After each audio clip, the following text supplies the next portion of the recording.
I learned that. Never thought about that. I've never thought about silverware being thrown away because the waiter was too lazy to. It's one of the most wasted items in a restaurant. See?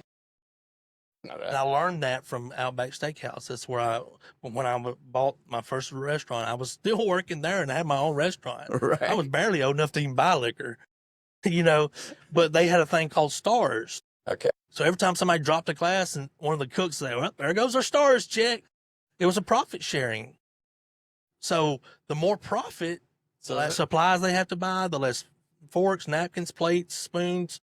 You know, somebody drops a whole thing of tray. Well, those glasses are $4 each. Mm-hmm. Well, that takes out your stars check. And every quarter, you would get it depending on how many hours you worked in that quarter. It would be a little tip share. But man, it would be 40, 50, sometimes it's $150. It really depends on what quarter it was.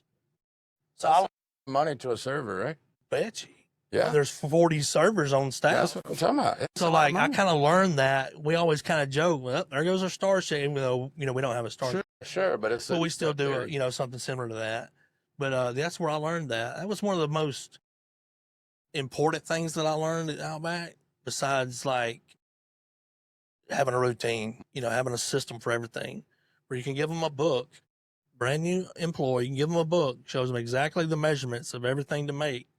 If you're making recipes and stuff. Right. Like ingredient cards. Right.